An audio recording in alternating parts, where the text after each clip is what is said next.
Kisah nyata horor. Namaku Mechayo. Aku berusia 14 tahun dan tinggal bersama bibiku di pedesaan. Di sini, kami tidak memiliki tetangga. Tempat terdekat dari rumahku sekitar 8 mil jauhnya. Aku selalu suka tinggal di sini karena suka akan ketenangan. Dan jalan di dekat rumah selalu sunyi di malam hari, yang membuat tidurku nyenyak. Bibiku selalu bekerja shift malam, jadi aku seringkali sendirian di rumah setiap malam. Suatu hari, setelah pulang dari sekolah di hari yang buruk dengan hujan deras dan badai petir, aku menghabiskan waktuku bermain video game dan mengobrol dengan teman-temanku lewat Snapchat.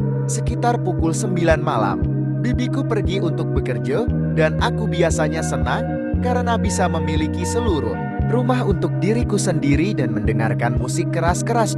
Sekitar pukul 11 malam, aku mulai merasa lelah dan berbaring untuk menonton YouTube sebelum tidur. Tiba-tiba, aku terbangun oleh ketukar di pintu.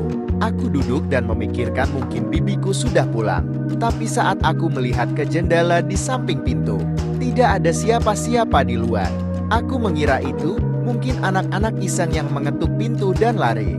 Namun, ketika aku memeriksa ponselku, ternyata sudah jam 3 pagi. Aku merasa aneh, karena sangat tidak mungkin remaja bermain-main di malam hari di hari Rabu di tempat sepi seperti ini. Saat itulah aku mendengar suara keras dari basement.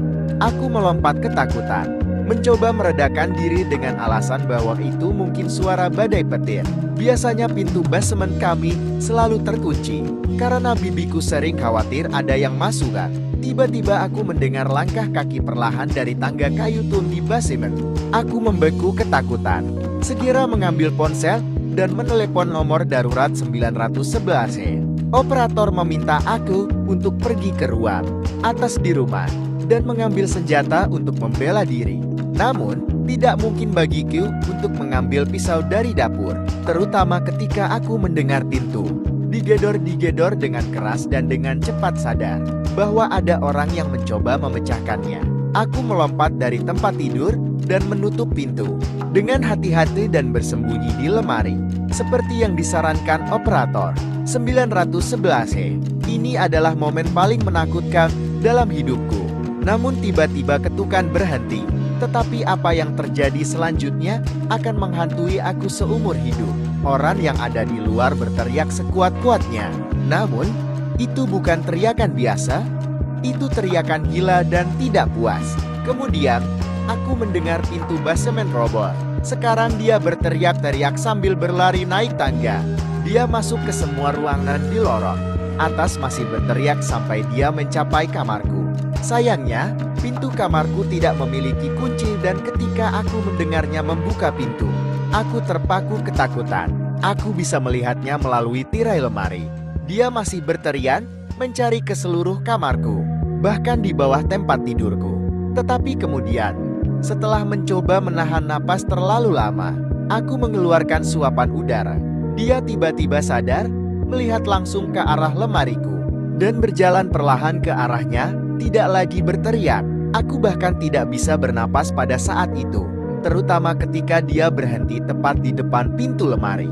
Aku bisa melihatnya melalui celah-celah lemari, dan dia tersenyum lebar seperti yang pernah aku lihat. Ketika dia perlahan-lahan mengulurkan tangannya ke gagang pintu lemari, tiba-tiba ada suara keras di pintu, dan seseorang berteriak, "Polisi!" Pria itu cepat-cepat mencoba melarikan diri keluar jendela aku tapi gagal. Begitu aku melihat polisi menangkapnya, aku segera keluar dari lemari dan keluar. Sekarang menyadari bahwa itu adalah langkah bodoh dari aku. Setelah beberapa menit, aku melihat polisi membawa pria itu dengan borgol keluar. Tetapi di perjalanan menuju mobil patroli, dia menatapku dengan senyum terlebar dan mata paling gila yang pernah aku lihat. Menontonnya pergi dengan polisi adalah momen terbaik dalam hidupku. Tetapi, apa yang masih menghantui aku hingga hari ini adalah ekspresi wajahnya saat dia berdiri di depan pintu lemariku, siap melakukan sesuatu yang mengerikan.